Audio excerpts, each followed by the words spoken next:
Halo semua, di video kali ini kelompok kami akan menjelaskan materi tentang arthropoda dan biota tanah, biologi pertanian kelas C025. Sebelum masuk ke materi, izinkan kelompok kami memperkenalkan diri terlebih dahulu.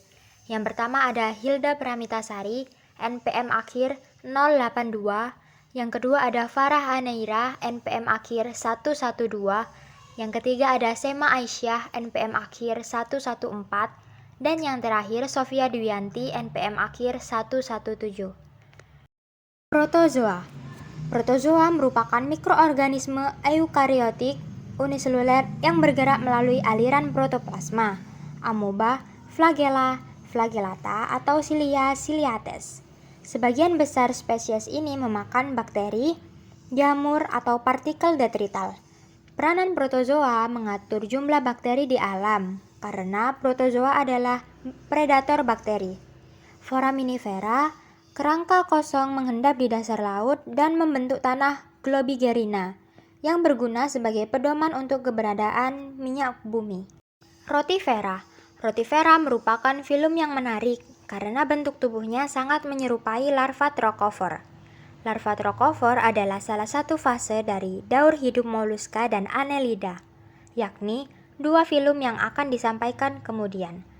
Peran rotifera sebagai model untuk penelitian tentang penuaan dan sebagai bioindikator untuk ekotoksikologi. Rotifera berguna sebagai ekotoksikologi karena mereka sering memainkan peran kunci pada dinamika air tawar dan ekosistem laut pesisir. Nematoda. Nematoda merupakan cacing gelang transparan akuatik, mikroskopis, tidak bersegmen, dan bergantung pada lapisan air di dalam tanah untuk melakukan aktivitas. Nematoda memiliki peran penting dalam dekomposisi detritus di dalam tanah, dengan cara meningkatkan aktivitas dan populasi mikroba, meningkatkan aktivitas metabolisme, membuat tetap muda, dan aktif secara reproduktif. Annelida. Annelida adalah kelompok cacing dengan tubuh bersegmen. Annelida merupakan hewan tripoplastik yang tidak memiliki rongga tubuh sejati atau hewan solmata. Namun, Annelida merupakan hewan yang struktur tubuhnya paling sederhana. Peranan Annelida sebagai dekomposer dan menghasilkan senyawa-senyawa bioaktif dan enzim-enzim penghancur benda mati, sehingga tidak mengherankan jika cacing dijadikan sebagai bahan pengobatan, contohnya untuk tipes dan bahan pembuat kosmetik. Moluska. Moluska adalah kelompok hewan yang bersifat tripoplastik, solmata, dan invertebrata yang bertubuh lunak dan multiseluler.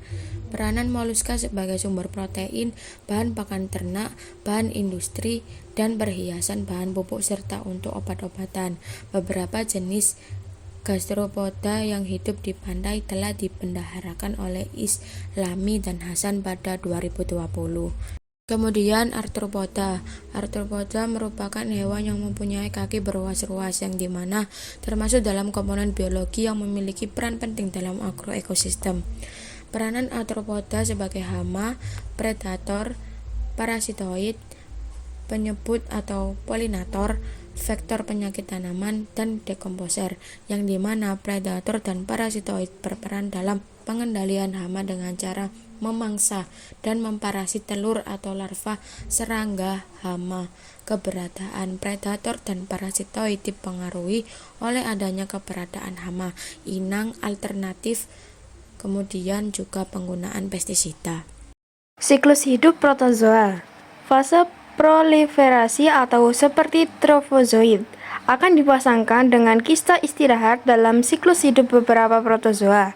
Kista disebabkan oleh paparan protozoa pada suhu ekstrem atau zat berbahaya atau tanpa makanan, air, atau oksigen dalam jangka waktu lama.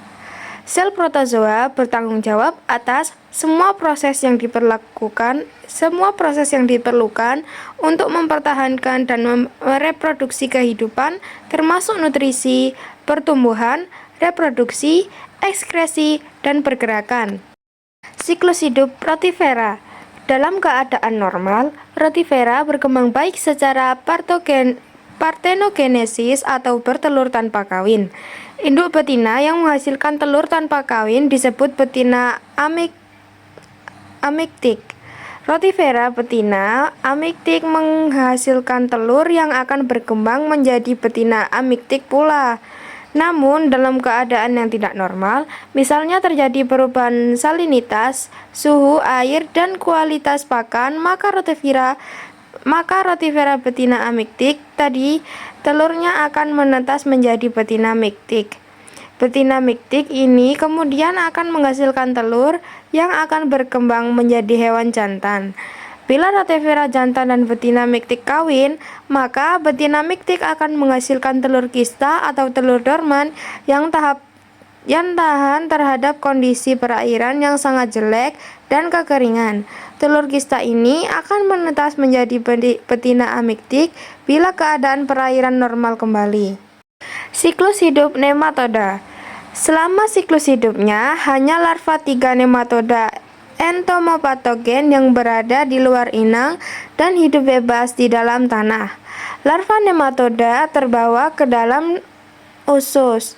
Setelah menemukan inang yang sesuai, larva menginvasi melalui bukan inang, mulut, atau spirakel atau anus, atau area kutikula yang tipis, dan menembus ke dalam hemokul inang. Larva kemudian melepaskan bakteri simbiosisnya yang menyebar dan membunuh inangnya. Siklus hidup moluska. Kebanyakan moluska memerlukan reproduksi, tetapi beberapa seksual seperti banyak spesies siput bersifat hermafrodit. Artinya, baik jenis kelamin jantan maupun betina terkandung dalam satu hewan dan terjadi pembuahan sendiri. Siklus hidup moluska relatif kompleks untuk makhluk sederhana dan sangat bervariasi antara klasifikasi moluska dan antar spesies dalam klasifikasi. Hal ini membuat mustahil untuk membahas siklus hidup filum secara keseluruhan. Namun dalam klasifikasi yang berbeda, siklus hidup mungkin mengikuti pola yang serupa di antara berbagai spesies. Annelida. Sebagian besar biota tanah Annelida adalah cacing Polychaeta yang reproduksinya bersifat monotelik, yaitu hewan yang hanya mengalami satu kali reproduksi selama siklus hidupnya. Cacing lur memiliki kelamin terpisah. Perbedaan jantan dan betina pada saat sebelum matang gonad sangat sulit dibedakan secara morfologis. Pada saat matang, gonad mengalami perubahan warna. Cacing betina menjadi hitam kehijauan dan cacing jantan badannya berubah berwarna putih. Siklus hidup arthropoda. Siklus hidup arthropoda terbagi menjadi dua macam, yaitu metamorfosis sempurna dan metamorfosis tidak sempurna. Metamorfosis sempurna dimulai dari telur, kemudian larva, lalu pupa, dan menjadi dewasa. Kemudian metamorfosis tidak sempurna dimulai dari telur, lalu nimfa, dan dewasa. Contohnya pada spesies Pediculus humanus capitis atau biasa disebut kutu kepala. Terdapat beberapa cara pengolahan biota tanah agar produksi tanaman meningkat. Yang harus kita lakukan adalah yang pertama, melestarikan ketersediaan nutrisi dan siklus hara. Yang kedua, mengendalikan aliran air dan nutrisi yang terlarut. Yang ketiga, mempertahankan aktivitas biologi tanah, diversitas dan produktivitas. Yang keempat, manajemen konservasi tanah, air, dan tanaman atau rotasi tanaman dan kultur teknis.